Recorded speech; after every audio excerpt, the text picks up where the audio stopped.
اور یہ جو پرویز الہی دعویٰ کر رہا ہے کہ میرے پاس مسلم لیگ کے اتنے زیادہ ارکان ہیں، یہ جب پیش کرے گا تو پتہ چلے گا ابھی تک تو 6 سے زیادہ کی کوئی گنتی اس کے پاس نہیں ہے، اور یہ 6 وہی ہیں جو عمران خان کی حکومت بنتے ہی منحرف ہو گئے تھے۔ دوسرا ہے جہانگیر ترین گروپ، اس کا بھی ملنے کا کوئی امکان نہیں ہے گروپ کے طور پر، اسی لیے پرویز الہی نے کل یہ بیان دیا کہ جہانگیر ترین گروپ کے ساتھ انفرادی سطح پر بات چیت جاری ہے۔ انفرادی سطح سے مراد یہ ہے کہ کسی ایک ممبر سے ملاقات کر لی، کسی دوسرے ممبر کو فون کر لیا، یعنی الگ الگ ٹارگٹ کر کے ان کو ارکان کو منایا جائے گا۔ لیکن یہ بھی مشکل ہے، کیونکہ اگر جہانگیر ترین نے جو فیصلہ کر لیا کہ ہم نے اس کا ساتھ نہیں دینا پرویز الہی کا، تو پھر وہ جو انفرادی فیصلے ہیں وہ ختم ہو جائیں گے، اور انفرادی فیصلے ابھی تک تو کوئی سامنے نہیں آیا کہ کتنے لوگ پرویز الہی کے ساتھ ہیں، لیکن ہو سکتا ہے 2 یا 3 مل جائیں۔ اور ترین گروپ کے پاس ہے 17 ارکان جو کنفرم تعداد جو 17 ارکان کی، ویسے ان کا دعویٰ ہے کہ ہمارے پاس 25 لوگ ہیں، 25 اگر نہیں ہے تو 17 کی تو تصدیق ہو چکی ہے، 17 اور یہ 10، یہ 27 ارکان تو یہی بنتے ہیں۔ اور افضل چند صاحب جو ہیں پیپلز پارٹی کے رہنما، انہوں نے ایک بیان دیا ہے کہ پی ٹی آئی کے 25 ارکان ایسے ہیں جو کسی بھی قیمت پر پرویز الہی کو ووٹ نہیں دیں گے۔ اب یہ واضح نہیں ہے کہ یہ 25 ارکان سے ان کی کیا مراد ہے، یہ ترین گروپ کے اور علیم خان گروپ کے لوگوں کی طرف ان کا اشارہ ہے، لیکن میرا خیال ہے یہ ان کی طرف اشارہ نہیں ہے، ورنہ وہ کہہ دیتے ہیں کہ یہ جو 2 گروپ ہیں پی ٹی آئی میں یہ پرویز الہی کو ووٹ نہیں دیں گے۔ انہوں نے گروپوں کا نام نہیں لیا، لگتا ہے ان کی جو گنتی ہے 25 کی وہ اس سے الگ ہے۔ اور پرویز الہی نے عمران خان کو یہ بتایا کہ میرے بڑے سماجی تعلقات میں مسلم لیگ نون کے بھی بندے توڑ لوں گا، ترین گروپ کے بھی لے آؤں گا، لیکن یہ بات نارمل حالات میں تو شاید پرویز الہی کی اس بات میں وزن ہوتا، ظاہر ہے اس کے تعلقات ہیں، لیکن اب جب کہ ہر طرف چل چلاؤ کا معاملہ ہے اور سب لوگوں کو نظر آ رہا ہے کہ یہ حکومت نہیں بچ سکتی، اور پھر تیسری بات یہ ہے کہ الیکشن میں دوڑ لگی ہوئی ہے ہر آدمی کی کہ میں مسلم لیگ نون کا ٹکٹ لوں، پنجاب میں تو یہی دوڑ لگی ہوئی ہے، جنوبی پنجاب میں البتہ بعض لوگ پیپلز پارٹی کا ٹکٹ لینا چاہتے ہیں اور کچھ جے یو آئی کا بھی لینا چاہتے ہیں، کیونکہ جنوبی پنجاب میں کچھ علاقوں میں جے یو آئی کے پاکٹس ہیں، اسی طرح پختونخوا میں بھی زیادہ دوڑ جو ہے وہ جے یو آئی کی طرف ہے۔ تو ایسے حالات میں مسلم لیگ کا کون سا ایم پی ہوگا جو پرویز الہی کا ساتھ دے کر اپنی اگلی ٹرم کی ٹکٹ جو ہے اس کا ٹکٹ کٹوا دے گا؟ ایسا ممکن نہیں ہے۔ چنانچہ پرویز الہی اب ہر طرف سے گھر چکا ہے، ہر طرف سے رستے بند ہیں، اور چودھری شجاعت نے اگرچہ یہ ایک بیان دیا اور ان کو بیان دینا چاہیے بھی تھا کہ خاندان متحد ہے، ظاہر ہے وہ اگر خاموش رہتا تو بہت کہانیاں بنتی ہیں، اور اگر وہ یہ کہے کہ ہاں اختلافات ہیں اور دور ہو جائیں گے تب بھی مسئلہ خراب ہوتا ہے، اس لیے چودھری شجاعت نے بیان دیا کہ خاندان متحد ہے۔ لیکن کوئی بھی مسلم لیگ کاف کے لیڈروں کو جاننے والا چودھری فیملی کے قریب صحافی ایک بھی ایسا آپ کو نہیں ملے گا جو یہ کہے کہ یہ خاندان متحد ہے، خاندان میں تقسیم ہے۔ 3 ارکان اسمبلی بالکل کلیئر کٹ اپوزیشن کی طرف چلے گئے ہیں، ایک مونوسلائی عمران خان کی طرف ہے، اور جو باقی بچتا ہے 5واں، اس کے بارے میں یقین سے نہیں کہا جا سکتا کہ وہ کس طرف جائے گا، وہ ادھر بھی جا سکتا ہے، وہ ادھر بھی جا سکتا ہے، اور اختلافات اتنے زیادہ ہیں کہ پرویز الہی کی اور شجاعت خاندان کے ایک فرد کے درمیان تو بول چال بھی بند ہے، یہاں تک معاملہ ہے۔ تو پرویز الہی نے بہت زیادہ لالچ کیا، اس کا پتہ نہیں دماغ میں کوئی ایسی خرابی آ گئی، کوئی پیس ڈھیلا ہو گیا کہ اس نے یہ سمجھ لیا کہ اگر میں عمران خان کا ساتھ دوں گا تو 1.5 سال کے لیے وزیر اعلیٰ بن جاؤں گا۔ اس کو ان حالات کا اندازہ نہیں ہے، یا پھر یہ کہ اس نے حالات کا اندازہ تو اس کو ہوگا، لیکن یہ سوچا ہوگا کہ میں جب وزیر اعلیٰ بنوں گا تو پھر پانسا پلٹ جائے گا، پانسا پلٹنے کے دن گئے۔ پرویز الہی کبھی بھی پنجاب کی سیاست میں پانسا پلٹنے کے قابل گروپ نہیں تھا، اس کو تو پرویز مشرف نے وزیر اعلیٰ بنایا تھا، ورنہ یہ کبھی نہ بن سکتا۔ اور چودھری شجاعت نے اس کو جو نائب وزیر اعظم بنایا تھا، ڈپٹی وزیر اعظم کا ایک رسمی عہدہ دیا تھا، تو ظاہر ہے وہ اس وقت دیا تھا جب زرداری کی اور مسلم لیگ نون کی دشمنی بہت زیادہ چل رہی تھی، تو زرداری نے مسلم لیگ نون کو ہٹ کرنے کے لیے، تنگ کرنے کے لیے، اس کو چڑھانے کے لیے پرویز الہی کو بنا دیا ڈپٹی وزیر اعظم، ورنہ پرویز الہی کیا اور اس کی سیاست کیا۔ یہ ایک صحافیوں کا گروپ ہے جس کو یہ پرویز الہی منتھلی بہت زیادہ رقوم دیتا ہے، بہت زیادہ بڑے پیمانے پر، تو وہ ان صحافیوں نے ایک مسلسل کمپین کئی سال سے چلا رکھی. جس طرح عمران خان کے ملازم صحافی اور اینکر پرسن یہ کمپین چلاتے ہیں کہ عمران خان ذاتی طور پر بڑا دیانتدار آدمی ہے اور بلیک میل نہیں ہوتا، اسی طرح پرویز الہی کے جو ملازم صحافی ہیں انہوں نے بھی ایک مہم چلائی ہوئی ہے کہ پرویز الہی بادشاہ گر ہے، یہ سیاست کے جوڑ توڑ کا بادشاہ ہے. سیاست کے جوڑ توڑ کی ایک بھی مثال دی اگر دے سکیں تو ان کی مہربانی ہوگی. یعنی کب ایسا موقع پیش آیا جب پرویز الہی کی جوڑ توڑ کی ضرورت پڑی اور وہ اس جوڑ توڑ کامیاب ہوا؟ کوئی جوڑ توڑ نہیں تھا. پنجاب میں جب پی ٹی آئی کی حکومت بنی ہے تو اس وقت کی صورتحال آپ کے سامنے. کل کی بات ہے کہ مسلم لیگ نون کی سیٹیں زیادہ تھیں، لیکن اسٹیبلشمنٹ کی مرضی تھی کہ حکومت پنجاب کی بھی تحریک انصاف کو ملے، مسلم لیگ نون کو نہ ملے. چنانچہ آزاد ارکان کو جہانگیر ترین بھر کے لایا اور کاف لیگ اوپر کے اشارے سے یہ تحریک عمران خان کے ساتھ مل گئی. اس میں کہاں ہے جوڑ توڑ؟ جوڑ توڑ کا ان کے پاس کوئی صلاحیت نہیں ہے سوائے یہ ہے کہ یہ صحافیوں کو پیسے دیتے رہے، اپنے حق میں مضمون لکھاتے ہیں اور اپنے حق میں پروگرام کرواتے ہیں.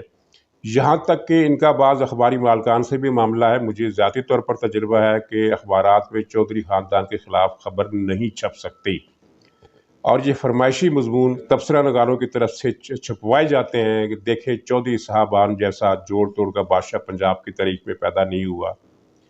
جوڑ توڑ کا اگر بادشاہ آپ نے کہنا ہی ہے تو منظور وٹو کو کہیں، جس نے بے نظیر کے زمانے میں پنجاب کی وزارت اعلیٰ کچھ دنوں کے لیے حاصل کر لی تھی. لیکن اگرچہ میں اس کو بھی جوڑ توڑ کا بادشاہ نہیں کہتا، حالات ایسے تھے کہ وہ اس کے پاس بلیک میلنگ کی پوزیشن آ گئی تھی. پرویز الہی کے پاس تو بلیک میلنگ کی پوزیشن بھی نہیں ہے، اور یہ اپوزیشن نے بھی اس کو بتا دیا کہ آپ کے بغیر بھی ہم تحریک عدم اعتماد کامیاب کروانے جا رہے ہیں. ناظرین، یہ پرویز الہی کا ذکر کل انشاءاللہ پھر کریں گے. اس کے ساتھ جو ہوا ہے بالکل وہ وہی ہوا ہے جو اس طرح کے زیادہ حد سے زیادہ لالچی اور حریص آدمی کے ساتھ ہوتا ہے. آخرکار اس کو بھی اب صبر کر لینا چاہیے. 73-74 سال کی اس کی عمر ہو گئی ہے. اب یہ کتنی اس نے جوڑ توڑ کی بادشاہت کرنی ہے اور کتنا لالچ ہے جو اس کا پیٹ بھرے گا.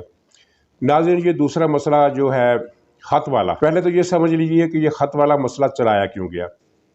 پہلے انہوں نے کمپین کی عمران خان نے فوج کے خلاف، پہلے اس سے بھی پہلے یہ فوج کی منتیں کرتے رہے، جا کے ملتے رہے، معافیا مانگتے رہے، لیکن وہ مداخلت پر تیار نہیں ہوئے. تو پھر اس نے فوج کے خلاف گالیوں کی سوشل میڈیا پر مہم چلانے کا حکم دیا، اور جس پر پی ٹی آئی نے وفاق کی سطح پر بھی اور صوبے کی سطح پر بھی اور بیرون ملک بھی فوج کے خلاف گندے غلیظ قسم کے ٹویٹ اور واٹس ایپ میسیجز بھجوانے شروع کر دیے.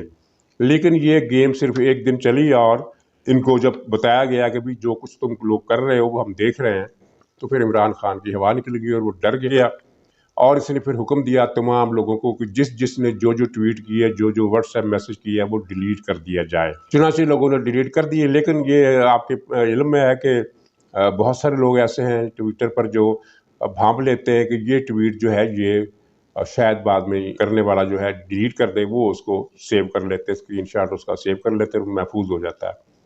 تو وہ چیزیں محفوظ ہیں. اور واٹس ایپ کے جو میسج ہیں وہ تو ڈیلیٹ اس طرح نہیں ہو سکتے کہ اگر ایک مقررہ مدت تک آپ ڈیلیٹ نہ کریں تو اس کے بعد آپ کے پاس ڈیلیٹ کرنے کا آپشن ختم ہو جاتا ہے. آپ صرف اپنے اکاؤنٹ میں اس کو ڈیلیٹ کر سکتے ہیں، لیکن جہاں وہ بھیجا گیا ہے وہاں سے ڈیلیٹ نہیں کر سکتے جب تک کہ وہاں کا جو ایڈمن ہے اس گروپ کا اسے وہ ڈیلیٹ نہ کرے. آپ اس کو ڈیلیٹ نہیں کر سکتے. چنانچہ واٹس ایپ میسج بھی محفوظ ہے اور ٹویٹ بھی موجود ہیں. جب ٹویٹ کے معاملے پر بھی ناکامی ہوئی تو پھر اس نے عالمی سازش کا ایک ڈھنڈورا پیٹا کہ عالمی سازش ہوئی میرے خلاف. یہ سارا فراڈ لوگوں تک کھل گیا تھا کہ جب تحریک عدم اعتماد کا فیصلہ ہوا تھا تب تک تو یہ روس گیا ہی نہیں تھا، اور روس میں جا کر اس نے ایسا کون سا تیر مارا کہ امریکہ اس کے دشمن ہو جاتا. یہ سارے کا سارا جھوٹ ہے. اس پر اگر بات کریں گے تو بہت لمبی ہو جائے گی، لیکن اب یہ بات پروون ہے کہ عالمی سازش کا کوئی تعلق نہیں ہے. نہ امریکہ برطانیہ کسی کا کوئی ایشو نہیں ہے، بلکہ امریکہ اور برطانیہ کو تو اس کا مشکور ہونا چاہیے، اور وہ مشکور ہیں کہ اس نے جس طرح سی پیک کو سبوتاژ کیا اور پاک چین تعلقات کو برباد کیا، وہ تو امریکہ کی خدمت کی. کشمیر امریکہ کے کہنے پر اس نے بھارت کو دے دیا. مودی کے حق میں اس نے 2 مرتبہ دعائیں کی کہ وہ بھی نہیں چلا. اس کو پتہ چل گیا کہ وہ کارڈ بھی نہیں چلا. تو پھر اس نے یہ خط والا ڈرامہ رچایا کہ مجھے دھمکی والا خط. یہ سارے کا سارا جھوٹ ہے. وہ کہا جاتا ہے کہ وہ سفارت خانے کی طرف سے کہ پاکستان میں کوئی سیکورٹی تھریٹ ہو سکتا ہے، یہ کہا جا رہا ہے. وہ جنرل قسم کا جو ایک الرٹ لیٹر ہوتا ہے اس طرح کا تھا، تو اس کو اس نے خط بنا دیا. لیکن جو یہ بات کر رہا ہے یہ 100% جھوٹ ہے.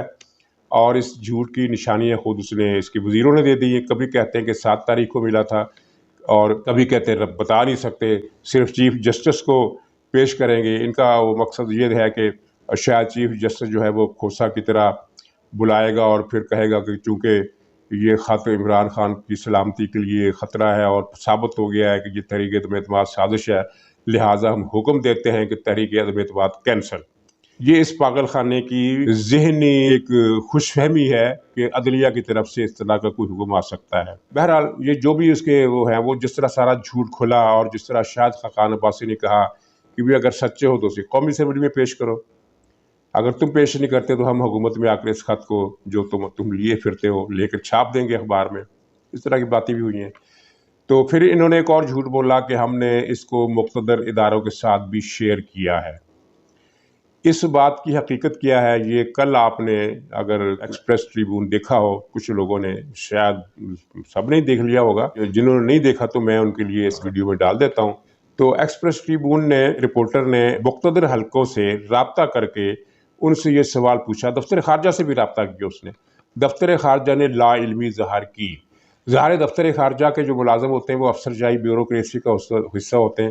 وہ ان کے لیے اس طرح کا جھوٹ بولنا، حکومت کی ہاں میں ہاں ملانا ان کا ریکارڈ خراب کرنے کے مترادف ہوتا ہے، کیونکہ وہ چیز ریکارڈ میں آ جاتی ہے، ان کی نوکری کا مسئلہ ہو جاتا ہے. تو چنانچہ انہوں نے انکار کر دیا اور کہا کہ ہمیں اس بارے میں کوئی علم نہیں، ڈینائی کر دیا. پھر مقتدر حلقوں سے، متعلقہ حلقوں سے، یعنی جو اس معاملے میں ڈائریکٹ اسٹیک ہولڈر کہہ لیں یا جو بھی آپ ان کو نام دے لیں، تو انہوں نے جواب دیا. وہ بڑا دلچسپ ہے، وہ آپ اس کی تفصیل میں دیکھ سکتے ہیں اگر اس کو آپ نزدیک کر کے پڑھیں، یا پھر آپ ویب سائٹ پر یہ ٹریبون کی ویب پیج پر چلے جائیں، وہاں سے آپ کو یہ مل جائے گی سٹوری. تو اس میں انہوں نے جو 2 باتیں کی ہیں وہ بڑی واضح ہیں. ایک تو یہ کہ انہوں نے کہا کہ ہمیں اس خط کے، اس عمران خان کے خلاف کسی سازش کے کوئی ثبوت نہیں ملے. ایسا کوئی ثبوت موجود نہیں ہے کہ جس کو ہم کہہ سکیں کہ کوئی سازش ہو رہی ہے.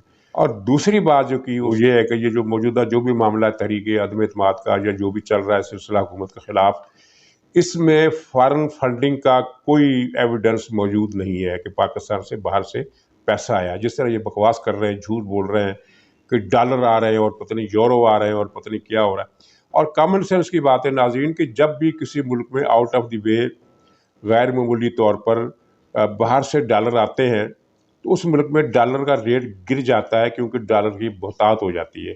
یہاں تو معاملہ الٹ ہو رہا ہے، یعنی 3 دن میں ڈالر جو ہے وہ 180 سے 182 روپے تک جا پہنچا ہے، اور پچھلے 2 ہفتے میں یہ 3 روپے ڈالر مہنگا ہوا ہے.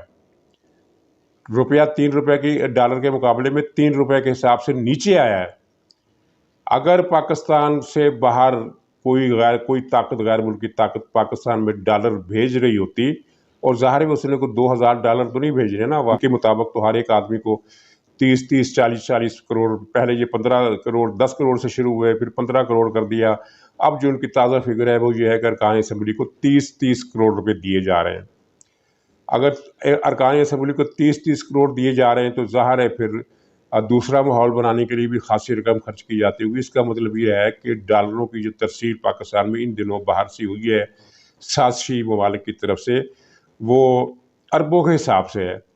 جب اربوں کے حساب سے رقم پاکستان آئے گی مارکیٹ میں، ڈالر کا ریٹ گرے گا. ڈالر کا ریٹ نہیں گرا بلکہ روپے کا ریٹ گرا. اس کا مطلب ہے کہ ڈالر آیا نہیں ہے بلکہ یہاں سے ڈالر باہر جا رہا ہے، چاہے وہ برآمدات قیمت میں جا رہا ہو، چاہے وہ کسی اور منی لانڈرنگ کے حساب سے، کیونکہ عمران خان کی پوری پارٹی ہے وہ منی لانڈررز کی پارٹی ہے. اور پھر یہ حماقت کے خط میں لکھا گیا ہے کہ اگر تحریک عدم اعتماد ناکام ہوئی تو اس کے نتیجے خطرناک ہوں گے. یہ کیسی دھمکی ہے حضور کہ جو دھمکی دینے والا آپ سے کہہ رہا ہے کہ تحریک عدم اعتماد کو کامیاب ہونے دو. یہ دنیا میں اپنی طرز کی پہلی سازش اور اپنی طرز کا پہلا تھریٹ ہے. اور کسی بھی لحاظ سے دیکھا جائے یہ کہانی اتنی اہم مکانہ ہے کہ کسی بھی زاویے سے یہ اس میں کوئی لاجک نہیں ہے.